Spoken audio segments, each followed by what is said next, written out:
हमें कहीं कभी भी नहीं भूलना है कि प्रभु यीशु मसीह हमारे जिंदगी के सफर में हमारे संग संग है, क्योंकि कलाम कहता है उसने माता के गर्भ में रचने से पहले हमें चुन लिया है।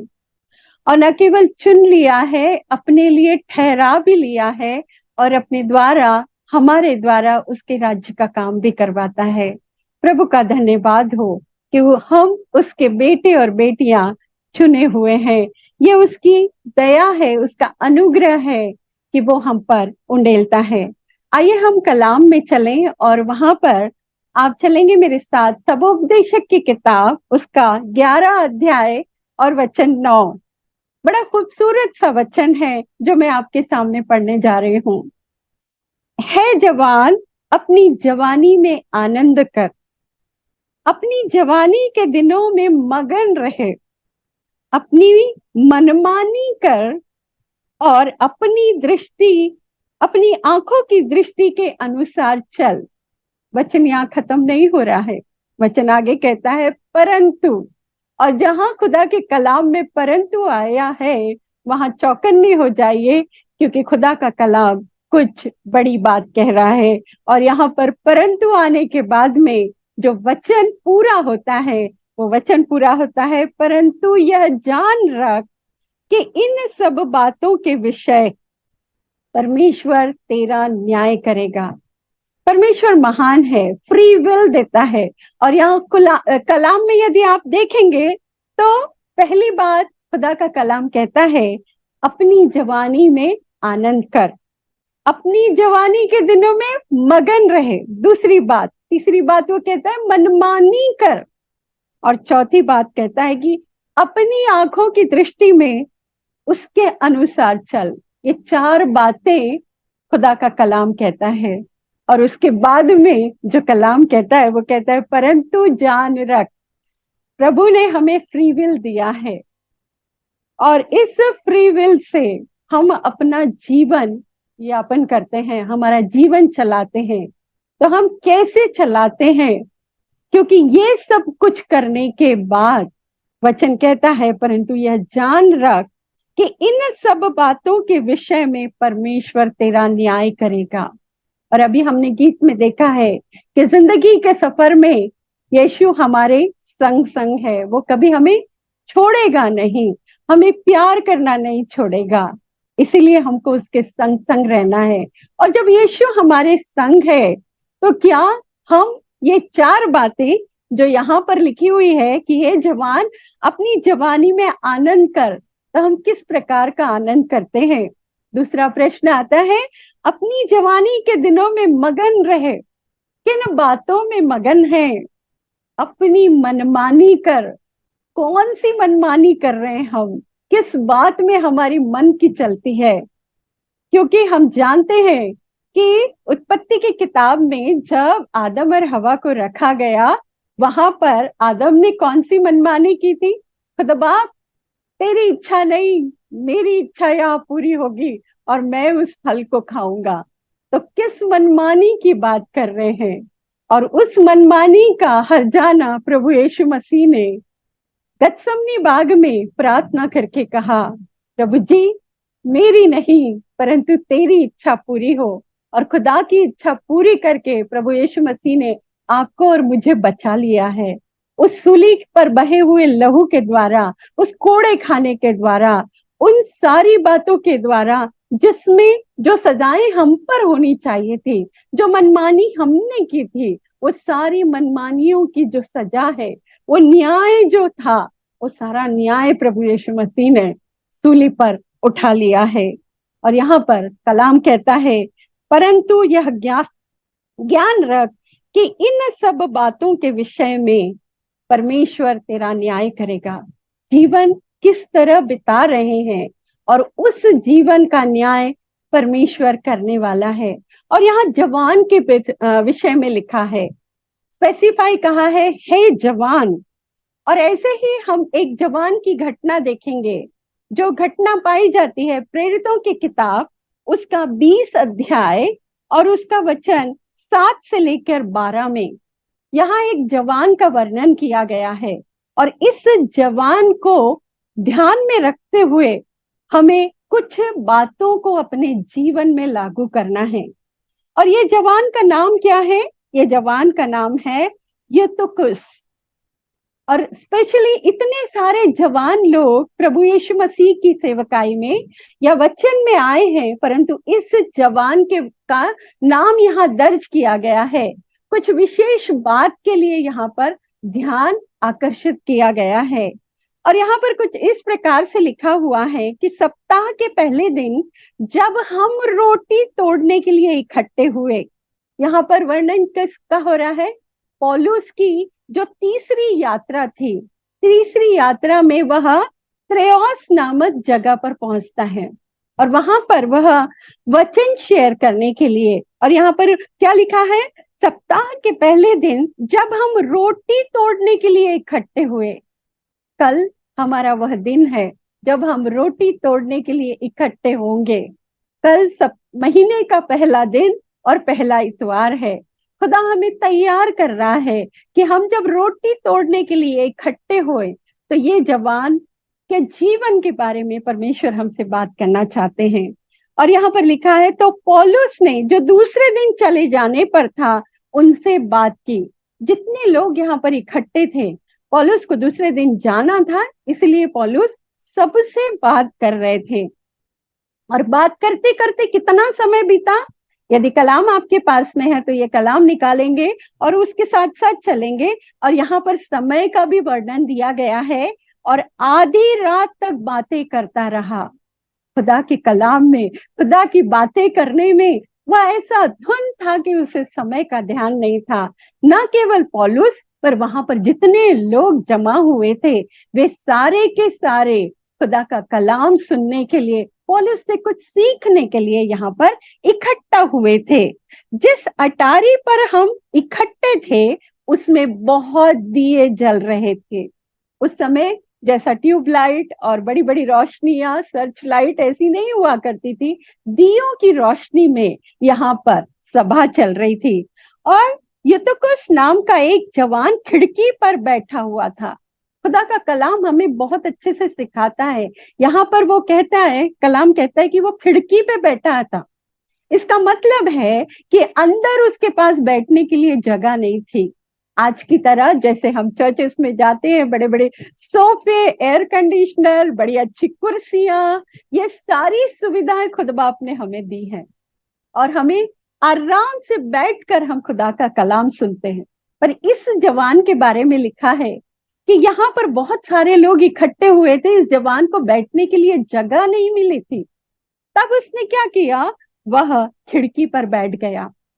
खुदा का कलाम हमें कहीं से भी सुनना मिले, कहीं भी सुनना मिले, तो हमारे बैठने की जगह के लिए हम लालायित न हो कि हमें अच्छी जगह चाहिए, हमें बैठने के लिए खूब सुंदर जगह चाहिए। उस जगह के बदले खुदा का कलाम क्या कहता है, परमेश्वर क्या बात करते हैं, उसके ऊपर हमारा ध्यान ज्यादा होना चाहिए। पर उसके बाद में क्या लिखा है कि एक जवान खिड़की पे बैठा हुआ था, वो गहरी नींद में झुक रहा था। अब नींद के बारे में परमेश्वर ने बहुत सारी बातें लिखी है। नींद के बारे में यदि हम देखें तो नीति वचन में लिखा है कि नीति वचन उसका 24 अध्याय वचन 30 से लेकर 34 में नींद के बारे में बड़ा अच्छा दिया है कि मैं एक आलसी के खेत के पास से एक निर्बुद्धि मनुष्य की दाख की बारी के पास से होकर जाता था, तो क्या देखा, वहां सब कहीं कटीले पेड़ भरे गए थे और वह बिच्छुओं पौधों से ढकी हुई थी और उसका पत्थर का बाड़ा गिर गया था। हालत बता रहे हैं खेत की। तब मैंने देखा और उस पर ध्यान पूर्वक विचार किया। हाँ, मैंने देखा और शिक्षा पाई। यहाँ आलसी से भी हम सीख सकते हैं। खुदा बाप एक आलसी के जीवन से भी हमें सिखाता है। क्या सिखाता है? छोटी सी नींद, एक और झपकी, थोड़ी देर हाथ पे हाथ रख के और लेटे रहना किसकी निशानी है? तेरे कंगालपन की निशानी है। कंगालपन डाकू के समान होता है। और एक उपमा दी है, कंगालपन डाकू के समान में होता है। तेरी घटी हथियार बंद मनुष्य के समान आ पड़ेगी। ये जो हमारी नींद है, हमारी थोड़ी सी झपकी है, वह हमारे लिए कंगालपन को लेकर आती है। और ऐसे समय घटी हमारे सामने आती है, घटी अर्थात हमारे जीवन की कमियां हमारे सामने आ जाती है। आलसी मनुष्य से भी खुदावन हमें सिखाता है। और यहाँ पर एक और जगह यही नींद के बारे में लिखा हुआ है। यदि आप नीति वचन की किताब उसका 6 अध्याय और उसका वचन 8 से देखेंगे, 8 से लेकर 11 तक यदि आप देखेंगे, तो वहां पर परमेश्वर ने चींटी का उदाहरण दिया है। चींटी धूप काल में जोड़ती है और अपना संचय करती है, ताकि कटनी के समय अपनी जो भोजन वस्तु है वो बटरती है। उसका कोई राजा नहीं होता, उसको कोई रास्ता नहीं दिखाता है। परंतु यहाँ चींटी से भी सीखने लायक बात हमारे लिए लिखी है। कुछ और सो लेना, थोड़ी सी नींद, एक और झपकी, थोड़ा और छाती पर हाथ रख कर लेटे रहना, यह सब क्या लेके जाता है? कंगालपन को लेके जाता है। कभी कभी ये कंगालपन हमारे वचनों में भी आता है। जब हम कलाम को सुनते हैं और हमारी आंखें बंद होती है, हमें हल्की झपकी आती है और हम उस हल्की झपकी में कलाम को सुनते हैं। यह समय न केवल भोज्य वस्तु के बारे में लिखा गया है, यहाँ कंगालपन, वचनों के कंगालपन के बारे में भी लिखा गया है। वो वचन जो पुलपिट से बोले जाते हैं, वह वचन हमारी नींद की झपकी में हम सुन नहीं पाते हैं, और यहाँ पर हमें वचनों के कंगालपन में हम चले जाते हैं। परंतु यहाँ पर ये जवान के बारे में यदि हम सोचते हैं, तो जवान दिन भर नौकरी करके, दिन भर काम करके, क्योंकि ये तो किसके बारे में ऐसा कुछ ज्यादा जानकारी नहीं है, तो हम इसको पॉजिटिव लेकर यदि सोचे, तो दिन भर वो काम करने के बाद में भी वो खुदा के कलाम के लिए बैठ रहा है। उस आधी रात तक बात हो रही है, निश्चित ही उसे नींद आ रही है, इसमें कोई शक नहीं है। क्योंकि आत्मा तो तैयार रहती है, परंतु शरीर दुर्बल हो जाता है। शरीर उन बातों को सह नहीं पाता है और यह झुक जाता है और नींद के झोंके से तीसरी अटारी से गिर जाता है। यहाँ हम एक डिस्टरबेंस को देखते हैं कि अच्छा कलाम चल रहा है और एक जवान व्यक्ति नींद के झोंके से नीचे गिर गया। दो दृष्टि में देखिए इसको। कलाम के बारे में यदि उसके पास जानकारी नहीं है, या उसका शरीर साथ नहीं दे रहा, आत्मिक और शारीरिक दोनों बातों को यहाँ पर हमें सोचना है, मनन करना है। क्योंकि हम डिवोशन में बैठे हैं, हम डिवोशन कर रहे हैं, मनन कर रहे हैं, तो ये बात जरूर मनन कीजिएगा कि वह गिर पड़ा और वहां पर एक डिस्टरबेंस हुआ और लोगों ने कहा कि वह क्या है, मरा हुआ उठाया गया। पर जब जब हम रोटी तोड़ने के लिए, हम संगति करने के लिए और हम वचन सुनने के लिए इकट्ठा होते हैं, क्योंकि वचन जीवन है, जीवन कहीं नहीं जाता। और वही चीज यहाँ पौलुस कह रहे हैं कि घबराओ नहीं, क्योंकि उसका प्राण उसी में है। यह बहुत बड़ी बात है कि वो जवान तीसरी अटारी से गिर रहा है। लोग कह रहे हैं कि वह मर गया है, परंतु पौलुस कह रहे हैं कि घबराओ नहीं, उसका प्राण उसी में है। क्योंकि वो कहाँ पर था, किस स्थान पे पाया जा रहा था? वह कहाँ आया था? रोटी तोड़ने। वह कहाँ आया था? संगति करने। वह कहाँ आया था? वचन की शिक्षा पाने के लिए। और जहाँ वचन है वहां जीवन है, उससे जीवन कोई भी छीन नहीं सकता। और ठीक ऐसा ही हुआ। पौलुस जाता है और उसको क्या कर लेता है, गले से लिपटा लेता है, उससे लिपट जाता है और गले से लगा के कहता है घबराओ नहीं, क्योंकि उसका प्राण उसी में है। और क्या हुआ उसके बाद? ये होता है कि वो फिर ऊपर जाते हैं, फिर वो तीसरी अटारी पे जाते हैं, फिर से वो सारी बातें शुरू हो जाती है। ये इतनी बड़ी घटना जो है, उनको थोड़ी देर के लिए तो डिस्टर्ब कर दी, परंतु वापस से वो कहाँ चले गए? जीवन में भी बहुत सारे डिस्टरबेंस आते हैं। जीवन में भी हम वचनों से अलग हो जाते हैं, संगति से अलग हो जाते हैं, रोटी तोड़ने से अलग हो जाते हैं। परंतु पौलुस कहता है घबराओ नहीं। वापस जब वो जवान संगति में आता है, देखिए वापस जवान संगति में आया और पौलुस ने क्या किया, पूरी रात तक, यानी कि पौ फटने तक, जब पौ फट गई तब तक वो वचन की शिक्षा देता रहा, वचनों की बातें करता रहा, यीशु मसीह के बारे में बताता रहा। और अंतिम जो वचन लिखा हुआ है, वहां पर लिखा है कि ये सारी बातें करके पौलुस तो चले गया, परंतु क्या लिखा है, 12वां वचन बड़ा प्रेरणादायी वचन है। ये 3 बातों के लिए बड़ी प्रेरणा देता है, संगति करने, रोटी तोड़ने और वचन की संगति जो है, वचन सुनना, समझना, सीखने की जो संगति है, उसका प्रतिफल लिखा हुआ है वचन 12 में। और वे उस जवान को जीवित ले आए और बहुत शांति पाए।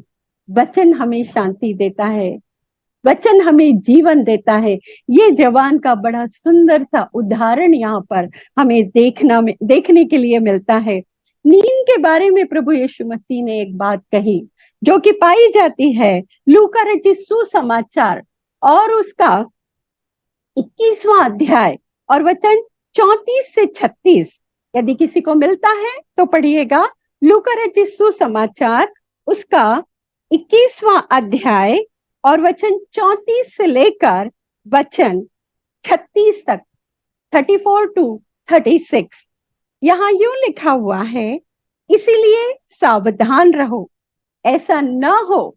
अब यहाँ पर ध्यान देने वाली बात है कि कैसा न हो। तुम्हारे मन खुमार और मतवालेपन और इस जीवन की चिंताओं से सुस्त हो जाए।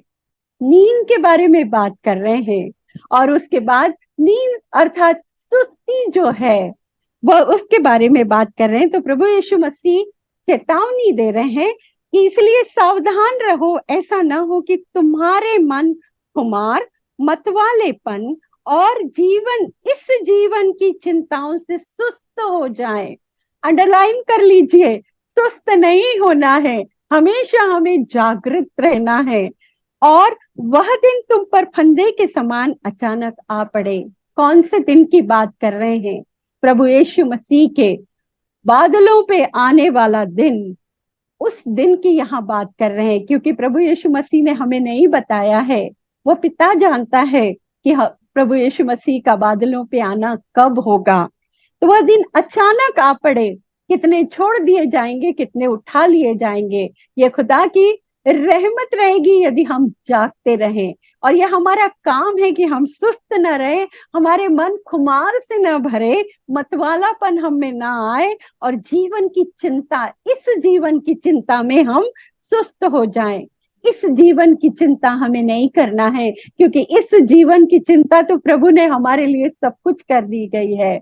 क्योंकि जैसा मत्ती उसके 6 अध्याय में प्रभु यीशु मसीह कहता है, 6 अध्याय के 33वें वचन में, तुम उसके राज्य और धार्मिकता की खोज करो, ये सारी वस्तुएं तुम्हें मिल जाएगी। वो चिड़ियों का उदाहरण देता है, वो बहुत सारे उदाहरण देता है कि देखो चिड़िया न बोती है न काटती है, फिर भी स्वर्गीय पिता उन्हें खिलाता है।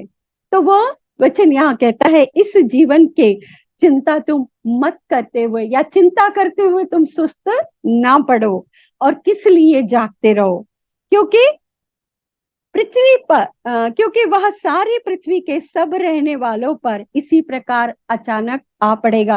पूरे लोगों पर एक साथ होगा, जो भी होगा, सिर्फ मसीहों के लिए नहीं परंतु संसार के हर किसी के लिए। इसीलिए जागते रहो और हर समय प्रार्थना करते रहो। अब प्रार्थना क्यों करना है, यहाँ प्रभु यीशु मसीह ने विषय दिए हैं। पहला विषय है कि तुम इन सब आने वाली घटनाओं से बचो, इनसे बचने के लिए प्रार्थना करो और मनुष्य के पुत्र के सामने खड़े होने के योग्य बनो। प्रार्थना करने के ये 2 बड़े विषय प्रभु यीशु मसीह ने कहा कि जागते रहो और प्रार्थना करते रहो। तुम्हारा मन मतवालेपन में ना रहे, तुम्हारा मन खुमार से ना भरे, न तुम्हारा मन शरीर की सुस्ती या चिंताओं से न घिरने पाए। इस तरह की जो बातें हैं वो यहाँ पर लिखी गई है। और प्रभु यीशु मसीह स्वयं कहते हैं, जागते रहो और प्रार्थना करते रहो। आज का जो शीर्षक है, ए जवान सुन तो जरा, सच में आप इन वचनों को सुनिए तो सही, पढ़िए तो सही। प्रभु यीशु मसीह कहते हैं, तुम कैसा पढ़ते हो, तुम कैसा सुनते हो। क्योंकि खुदा का कलाम प्रभु यीशु मसीह स्वयं कहे कि मृतक मेरा शब्द सुनेंगे, और उसके बाद वो कहते हैं सुनेंगे वो जिएंगे। अर्थात जीवन जो है वो प्रभु यीशु मसीह के पास में है। जब हम यूहन्ना की किताब 5 अध्याय 24वें वचन में 24, 25, 26वां वचन हम देखते हैं, तो वहां जीवन की बातें लिखी हुई है। जो सुनेंगे, मृतक भी सुनेंगे। और हमने पिछले बार देखा कि कौन मृतक है और कौन जीवित है। क्या हम जीवित हैं? यदि हम मृतक भी है तो कलाम को सुने, और जो सुनेंगे वो जरूर से जीवन को पाएंगे।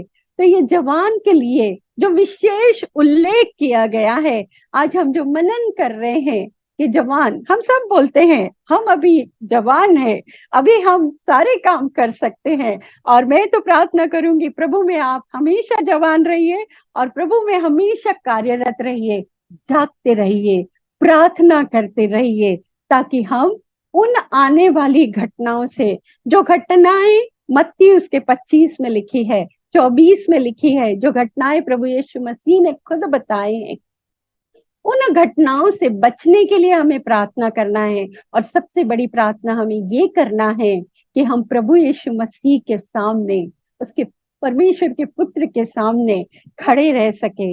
इस जवान के दृष्टांत से हमें 3 बातें सीखने के लिए मिलती है। हम सदैव तत्पर रहें, जागृत रहें। किन चीजों के लिए? रोटी तोड़ने के लिए। पहली लाइन में 7वें वचन में लिखा है कि वो जमा किस लिए हुए थे? रोटी तोड़ने के लिए। पौलुस क्या कर रहा था? वचनों की शिक्षा दे रहा था। और ये जो जवान है, यूकुतुस जो जवान है, यह जवान क्या किस लिए आया था? संगति के लिए आया था। 3 बातों के लिए यह जवान इस मंडली में पाया गया, इसलिए वो मर भी गया तो जीवन को पाया। जो प्रभु यीशु मसीह के वचनों में बने रहेंगे, चाहे वो मर भी जाएं तो भी जिएंगे। ये खुदा का प्रॉमिस है। और इस प्रॉमिस को लेते हुए, इन वचनों को ग्रहण करते हुए, परमेश्वर करे आपको और मुझे एक बल मिले, एक ताकत मिले कि हम भी ये 3 बातों के लिए हमेशा जागृत रहें, ताकि हम रोटी तोड़ते समय, वचनों को सुनते समय और संगति के लिए तत्पर रहें। सबको जय मसीह की।